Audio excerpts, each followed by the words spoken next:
ఆషాఢ మాసం వచ్చిందంటే చాలు ఆషాఢం సేల్, కేజీ సేల్ అని పెట్టేస్తారు పెద్ద పెద్ద షాపులలో. అది మనకు డిస్కౌంట్లో ఇస్తున్నామని చెప్పి 4000 శారీస్ 2000కు, 2000ది 1000 రూపాయలకి అలాగైతే ఉన్నాయి రేట్స్.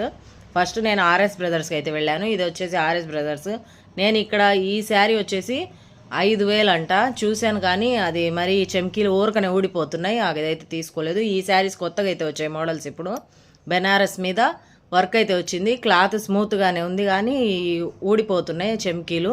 కేజీ సేల్ అంటే కేజీకి 2 వస్తున్నాయి శారీస్. అలాంటివి 2000. పట్టు చీరలు కూడా కేజీ సేల్ పెట్టారు చెన్నై షాపింగ్ మాల్లో. అయితే మామూలు షాప్లో మామూలు చీరలే పెట్టారు, మెత్తడి చీరలు. కేజీకి అయితే 2 వస్తున్నాయి, 3 వస్తున్నాయి, 2000, 1000 రూపాయలు కేజీ అలాగైతే ఉన్నాయి. రీజనబుల్ రేట్సే ఉన్నాయి. ఇలాంటప్పుడు తెచ్చి మనం పెట్టుకుంటే మామూలు అప్పుడు వాడుకోవడానికి యూజ్ అవుతాయి. ఇంకా శ్రావణ మాసం వస్తుంది కాబట్టి చాలామంది అయితే వచ్చి తీసుకెళ్తా ఉన్నారు. ఇంకా కేజీ సేల్ అన్నాక మనం ఆగుతామా? నేను కూడా గుంటూరు వెళ్ళాను కాబట్టి షాపింగ్కి అయితే వెళ్ళాను. నేను మా అమ్మ రేష్మ అయితే వెళ్ళి షాపింగ్ అయితే చేస్తున్నాం. ఈ శారీ అయితే చూశాను నేను, నాకైతే నచ్చింది, కానీ ఈ చెమ్కీలు ఊడిపోతున్నాయని తీసుకోలేదు. ఈ శారీ మీకు నచ్చిందా? కామెంట్ చేయండి, దాంతోపాటు ఒక లైక్ చేయండి.